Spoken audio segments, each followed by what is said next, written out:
Good morning and welcome to CarbonExpo. My name is Dwayne Purvis.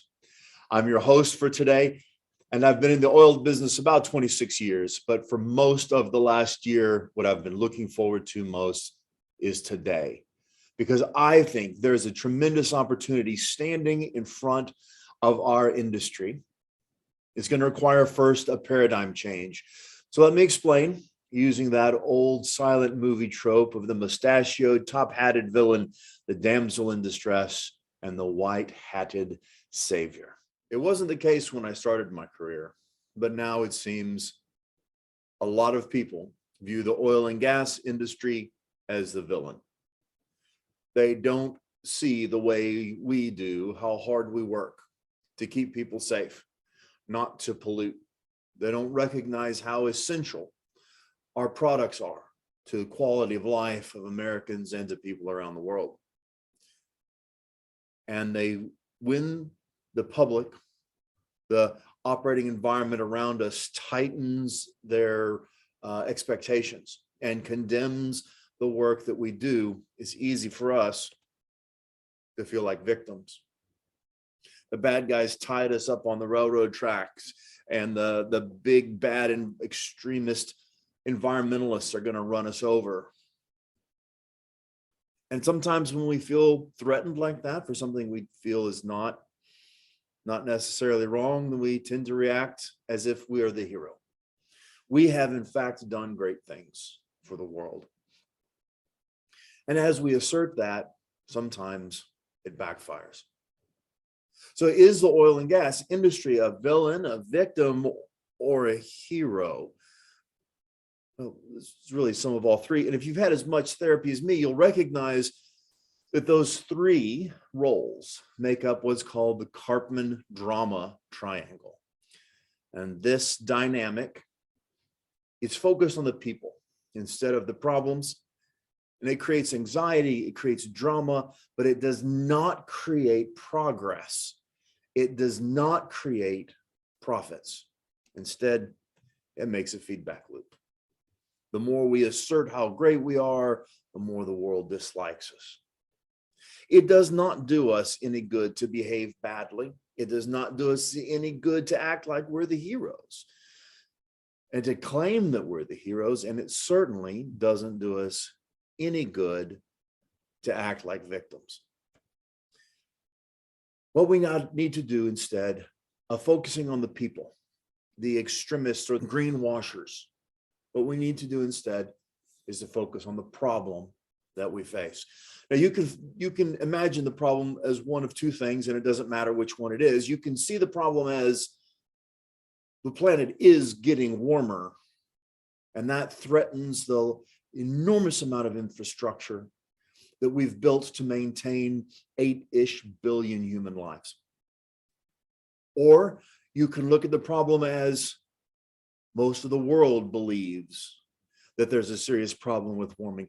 Either way, our industry, our world, faces a transition, a revolution as large as the internet revolution.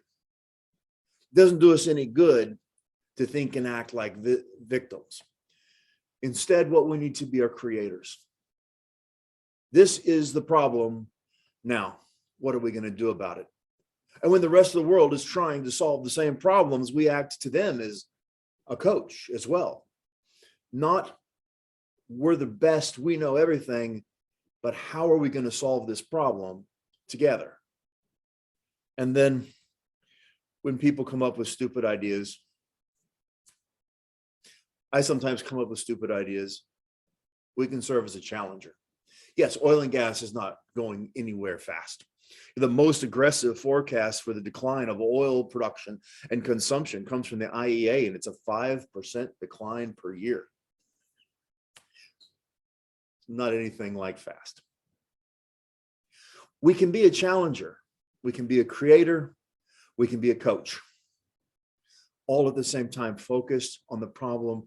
And then we make progress. And then we can make a business. Once we make this change of paradigm The opportunities in front of us are really very large. First, of course, are the opportunities to reduce our emissions. Now, in the big picture, oil and gas emissions of methane represent only about 10%, roughly, of the total warming issue that the planet faces. But the goal is to get to zero eventually. So we need to reduce our part. We need to reduce flaring. We need to reduce our non-fugitive standard emissions, our venting, and we need to reduce our fugitive emissions. But it looks like in the short term, the market is willing to pay for higher quality gas, gas with less pollution along the way.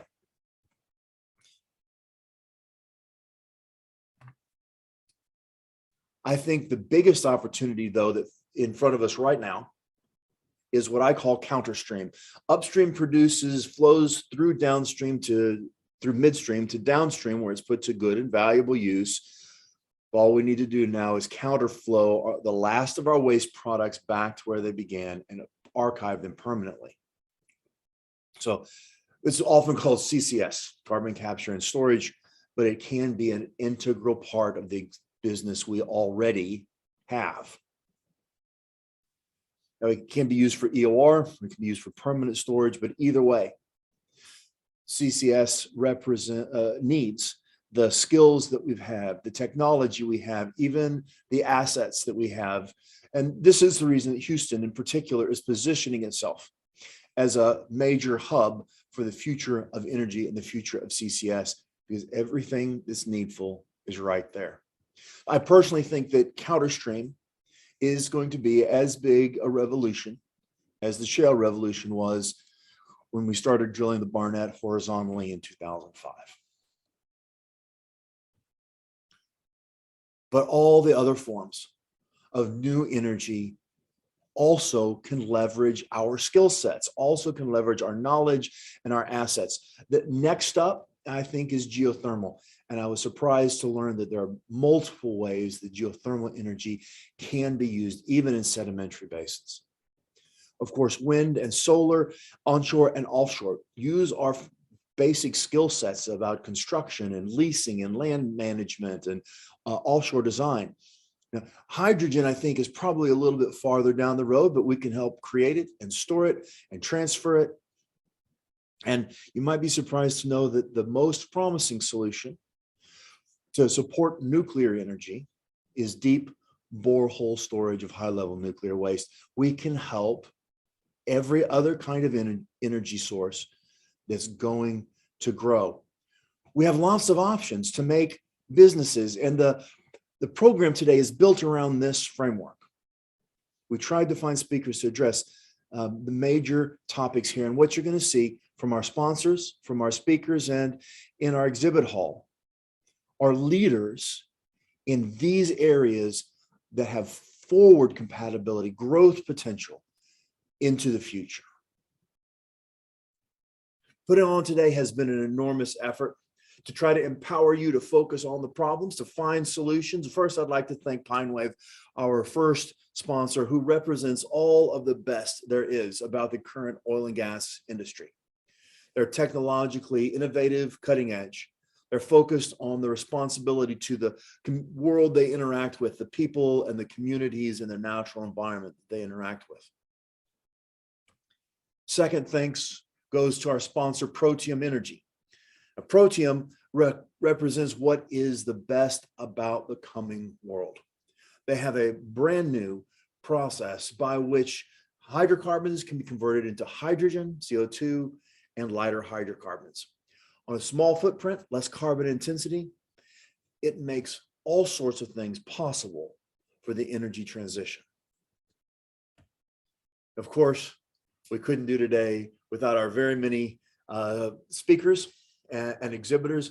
All of these guys have spent years developing the expertise that they're going to paraphrase for you. They've spent days making presentations, preparing them, recording them, making their booths so that they can share those insights with you. And I am grateful to them. And last, I'd like to thank these two ladies who have done so much work. Shamika is our event planner, professional event planner, and Leslie Self has been the director, the manager of CarbonExpo. All three of us will be around today to help in any way we can. I hope you enjoy the day. I hope you get a lot out of it. And I hope you'll save the date. We're hoping to do another CarbonExpo in the fall, and I'm hoping that you'll be there. Thanks so much.